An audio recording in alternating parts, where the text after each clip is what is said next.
That brings us to the last talk before we hit the keynote section, and this is going to be from Bill Gerwick. So Bill, I pass the mic to you. Thanks, Darcy, and what a wonderful day it's been. I really want to offer my congratulations to Rob, you, and Darcy for organizing this, and it's just worked so beautifully. The talks have been magnificent.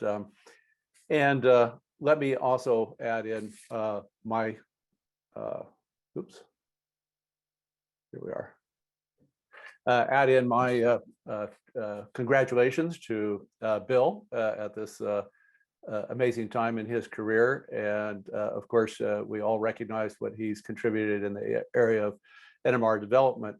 There's another dimension, and it'll probably come up as we go on in the afternoon, but he's been so integral to training generations of NMR spectroscopists in his own laboratory, but also through the multitude of workshops he's run over the years.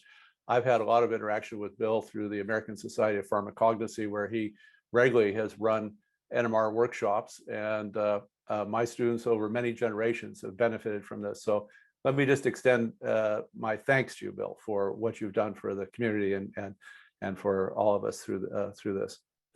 So I'd like to just change my screen here for a second. Sorry.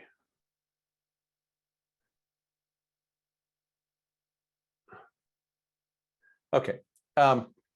So we all recognize natural products is quite a laborious process. It has many steps from going out in the field and making collections of marine organisms, in my case, or plants, or whatever the case may be, having some sense of what it is you've collected, it, bringing it back, making extracts, fractionating those extracts into semi-purified materials, and ultimately to pure compounds.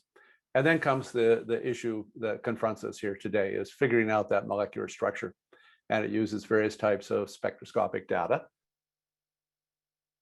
I'm just having a problem with my screen. I'm sorry about that. Yeah, it's not going to do that. Okay.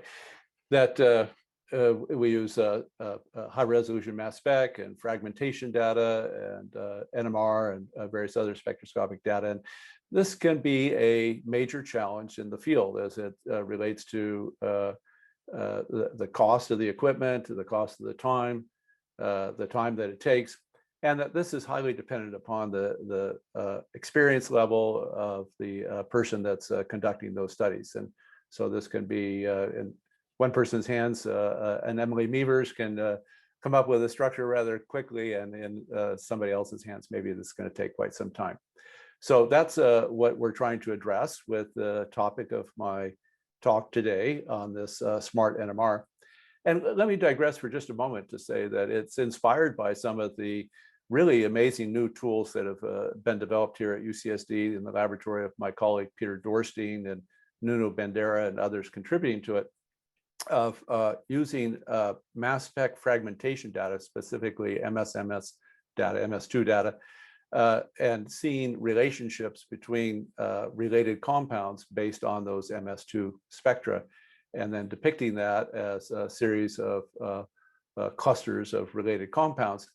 The tool is the Global Natural Products Social Molecular Networking tool, which is publicly available and has actually, as I understand it, hundreds of thousands of users around the world now. It's a very useful tool for gaining an initial insight into what kinds of molecules you might have in a mixture or in a pure material. And so it was our use of that tool that inspired us to think, could we do something in the NMR space along these lines? And so that's the generation of the SMART tool. And so initially, we actually did some algorithmic types of manipulations to see relationships between related compounds based on their HSQC spectra. And we chose HSQC spectra because of the inherent high information content, not only in the peaks that are there, but the peaks that are not there, the open space and the spatial relationship of peaks gives a great insight into molecular structure. That was something that we felt intuitively, and I think we selected well. In fact, I recall Bill Reynolds sharing with me that he thought that that was a good selection for this type of a tool. And while the initial computer, or actually mathematical algorithms worked well, we made contact with a computer scientist here at UCSD, Gary Cottrell, and he's a bit of a guru in the area of image recognition, deep convolutional neural networks. And so he got excited by the idea of this project of applying facial recognition type technologies, image recognition, to the recognition of a molecule. So we consider the HSQC spectrum here to be the face of a molecule. And we term this tool, as it's developed, small molecule accurate recognition technology, or SMART. So as Gary Martin said, we are talking about SMART at a SMART symposium. It's a once in a lifetime opportunity here. Okay, and this tool has now actually been publicly available at this website for about close to a year and a half, and has several thousand users. So people are finding it of utility, and it's quite simple to use, as I'll explain in just a minute. But a little bit of background on this first. Sort of an alternative way to evaluate or consider this SMART tool is that the HSQC spectrum is sort of like a QR code, in that it inherently has a lot of information content in a visual representation.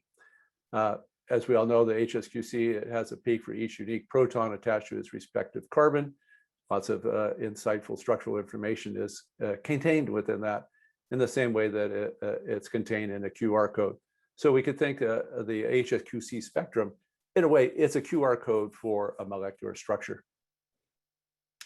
So we've gone through several iterations of this tool. Initially, we were severely data limited. In fact, and this came up earlier in the course of discussion about repositories of good NMR data, we actually had to go to the supporting information pages of the Journal of Natural Products and take visual images out and clean them up in Photoshop to remove annotations and the likes, and use these as our input files. And we only had about 4,000 such spectra. So we applied a certain type of convolutional neural net called a particular architecture known as a Siamese architecture, where things are looked at pairwise. And this increases the number of things on which to train. So what this gave us was then, with a new molecule that we would put into the system, its HSQC spectrum, it would place that new HSQC spectrum in relationship to this set of 4,000 compounds, and give us some insight as to what kind of molecule we were dealing with. In the SMART 2.0, we've largely overcome the data limitations. This comes from a couple of different places. The ACD Labs has an HSQC calculator that we've found to be very helpful in producing calculated data. JAIL has a website that has, I think it's 26,000 very nicely organized HSQC spectra and other NMR data. And there's other websites that we've been able to obtain some data from, so that we've now obtained about 120,000 HSQC spectra. And this meant that we could use a different architecture of convolutional neural net, known as a squeeze net, that works in, yes, it's incomprehensible. It works in 180 dimensional space. I can't wrap my head around that either, but it can be analyzed as to, in the 180 dimensional space, a query compound that's unknown can be placed by the tool in relationship to all other compounds, and a distance measured so as to see what are the closest compounds in HSQC space. We can visualize that, and I'll show that in a minute, by dimension reduction routines, but those introduce elements of imprecision. So really the best precision comes from working and obtaining these outputs in the 180 dimensional space. So this is published, and I'll review it briefly in a minute. But I also will talk about SMART 3.0, which is a new tool that's not published yet. It overcomes, in principle, any data limitation, because we're connecting the outputs of the CNN the convolutional neural net, we're training it on HSQC spectra to directly output a so-called a Morgan fingerprint, which I'll talk more about, and some of you will be very familiar with. This then Morgan fingerprint, it can be easily generated from the structures of any given molecule or collection of molecules. So in principle, we can compare it to all known molecular structures by comparing not at the HSQC spectrum level, but rather at the fingerprint level. So here's just reiterating on the different SMART tools, the SMART 1.0, the graphic in the middle here, you can see that there's clusters of molecules. Each one of these points represents a molecule by its HSQC spectrum clustered into this two-dimensional plot. And as we investigate what's in that cluster, we can see that it's a series of oxidized sterols. So it's placed like molecules in like space. And down here, the blue box represents a variety of indole alkaloids and closely related compounds. So this clustering concept seemed to work well. Now in the SMART 2.0, we're actually using, as I say, a more in-depth convolutional neural net that is trained by itself with the extensive data that we're able to provide it. And it produces, then these extracted features would be the HSQC spectra that then it can compare to a query spectrum by a cosine value. Inherent and critical to this is the need for reference spectra, because we are indeed comparing spectra to spectra. So here's a three-dimensional representation of sort of HSQC space with now 120,000 compounds included into this. This is the reduction to 3 dimensions. And then we look at the relationship of a query compound to other compounds in this spatial representation. So let me take this out of the theoretical and more into the practical operationally. How might we use a SMART tool in a natural products investigations? So it starts with going out and making these collections and extractions and fractionating, maybe doing some bioassay testing. And then we found that it actually works quite well on, very well on pure compounds, but also mixtures of compounds can be analyzed by the SMART tool, and we can gain insight into what structure class of molecule we're working with. Having that idea of what structure class we're working with is a huge enhancement in terms of the looking at data in the literature, seeing data relationships of those literature compounds to our compounds, and ultimately figuring out the structure of the compound. But there are a variety of other tools that we can make use of in this process. So using the molecular networks, as I mentioned, and also genomic data increasingly is a great aid, particularly on stereochemical issues, in deducing structures of novel natural products. So the specific brief story I'll share with you comes from American Samoa, collections we made from Batia Bay up in the northern part of the island up here. Is a very beautiful little bay. And we went diving there as Raphael pushes us off, and we give him a flick of our fin. And the collection were these marine cyanobacteria that grow they're bacteria, but they grow in tufts and as assemblages that we can see macroscopically. So we can collect these by hand. We can also grow some of these in the laboratory, which is great. But we bring it into the laboratory either as a collected biomass or as a culture. And we use a very rough separation to produce just what I would call reduced complexity fractions. They're all mixtures still, but we do this at a pretty large scale. As you can see, a couple of grams of extract were fractionated. And then we can test these for biological activity, in this case to human lung cancer cell line, to a human cancer cell line, the H460 cell line. And you can see that these fractions, the H and I fractions, were the ones showing some activity that we were pursuing.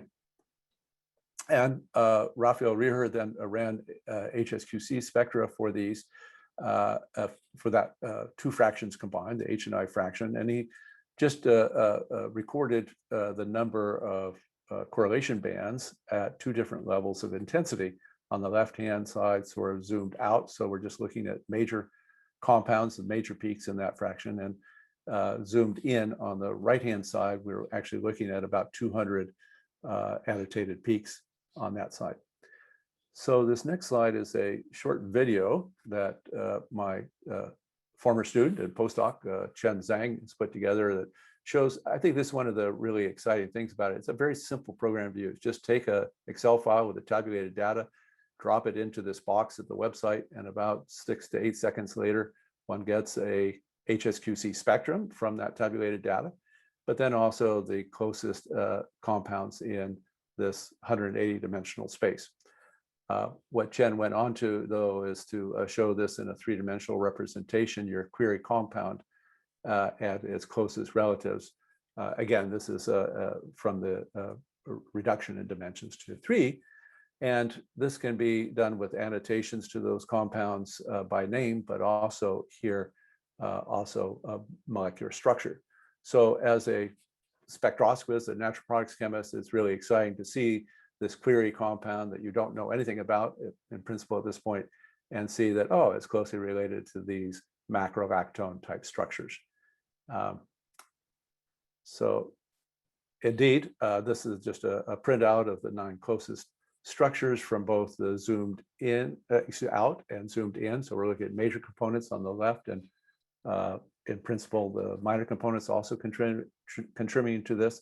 And it seems that, at least in this case and other cases, we've seen that the tool is quite robust and gives an insight even to these impure fractions as to what are the constituents that are present. So Raphael then went forward to use, again, a traditional approach of purifying these compounds to rigorous purity and defining their molecular structures, and seeing that they were a new set of these macrodilactones related to the swinolides, rather well-known compounds from marine sponges and cyanobacteria, curiously enough, and actually from bacteria associated with those sponges.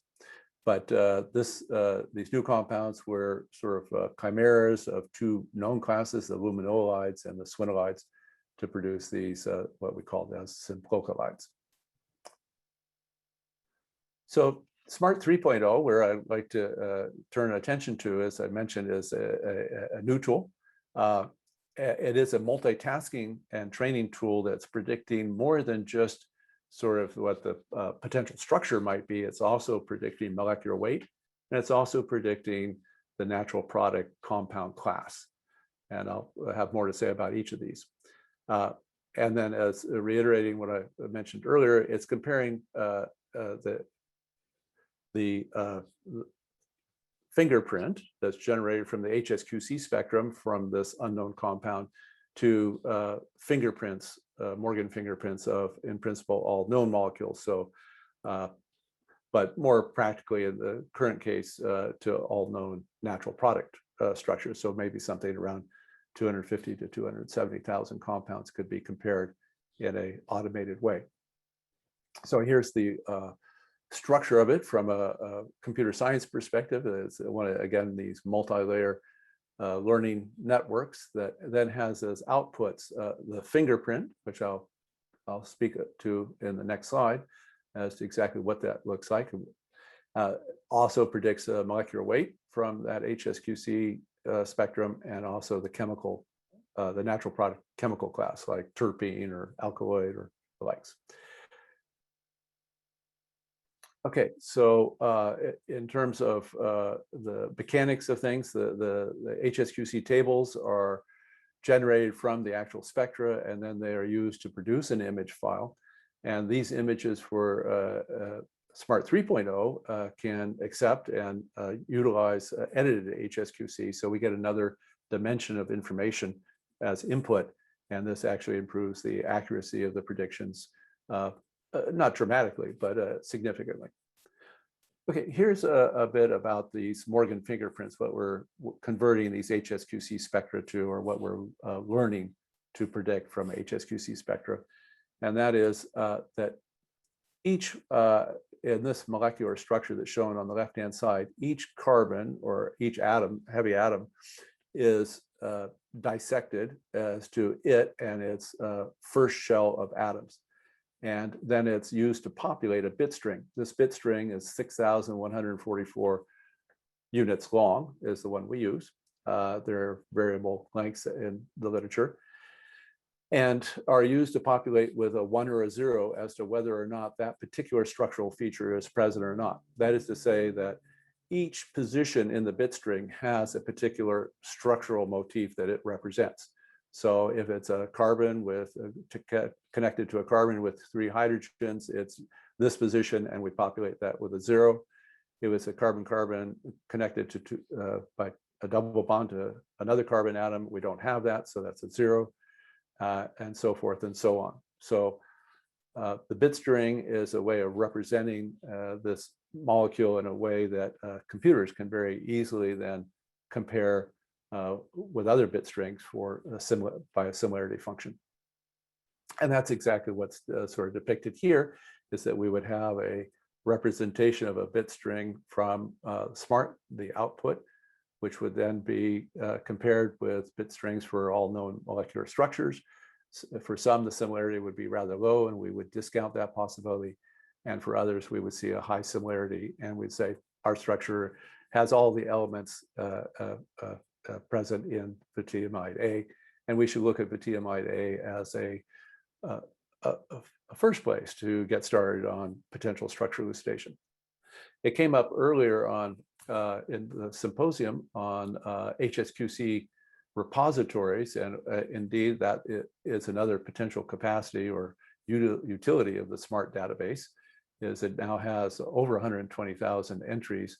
If one has exactly the same HSQC as a compound that's in the training set, that will be revealed with very, very quickly, about 8 seconds, and with high accuracy. So the training set for SMART 3.0 is just analyzed a bit here by Hunwoo Kim, and what it shows here is a culmination of all the HSQCs in the entire data set. It forms, as you might predict, a diagonal-like structure across the HSQC space. The distribution of molecular weights, you can see, is largely centered around 400, but has some representatives up into the low thousands. Average number of peaks is maybe about 20 to 25, but again, has some molecular structures that are much larger. Hunwoo also used a new tool that's present on the Chem Archive and is in process of being published in a regular journal, something we call the NP classifier. It's a complement to classifier, which classifies on the basis of more chemical structure ontologies. This is one that's developed by a convolutional neural net to recognize structural features that a natural products chemist would be more familiar with. So you can see major classifications, and the training set that was used in SMART 3.0 really represents an enormous breadth of molecular structure classes. So in terms of some evaluation of how the SMART 3.0 tool is working, it actually, from the Morgan fingerprints and molecular weights, are very well, as we have a test set that's a holdout set that the algorithm's never seen, and we evaluate it against that. We see that the prediction accuracy is quite high with both the edited and the normal HSQCs, slightly better in the edited, as I'll show in a moment. And the molecular weights are pretty accurate as well, which is an exciting new feature, as we also consider including in the training of molecular weight data, as that's something that oftentimes is known from other data sets when one's approaching a new molecule. So that could particularly be valuable as we encounter compounds that have elements of symmetry in their structure, which the HSQC would not necessarily recognize. And then this class annotation turns out to be quite remarkable, that from the HSQC data, converted to Morgan fingerprints, and then deduction of the kind of natural product structure that in terms of classification is perhaps even more accurate than is the structure annotation. And this can be of great value as well in approaching a new type of molecular structure. So in fact, here's 4 cases where the structure class annotation was not, we consider not particularly accurate, although you can see some elements of similarity between the predicted and the true structures in each of these 4 cases. But if we look and say that we're not happy with the structure annotation, we look at the class annotation, and indeed the class annotation is spot on. So it's a really very accurate technology for identifying the natural product class from the HSQC spectra. But here's some graphics that shows, again, the accuracy of correct identifications, annotations, and this F1 score at K, which is defined as the harmonic average of the precision and recall, which are 2 important concepts in the image recognition accuracy classifications by the computer scientists, which I must say I'm not. So I'll funnel those questions to my colleagues if you have questions on that point. But what we're looking at is the NMR shift DB is not doing so well. Smart 2.0 does well, but we get a considerable enhancement with the Smart 3.0 and a little bit of a bump in blue from the edited HSQC. And that's in identifications as well as annotations and in the F1 score at K. So just concluding that the workflow consists of these 2 elements, the structural annotation in terms of both structure, fingerprints, and molecular weight, and the natural product classification. And we've seen some pretty good validation so far and performance in our hands, and looking forward to sharing this tool with the community.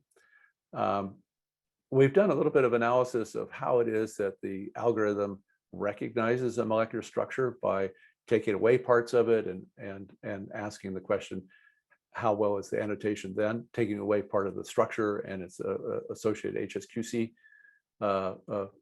peaks. And it seems to work in a way that is comparable to a human logic of analyzing NMR spectra, but we have more to do on that for sure.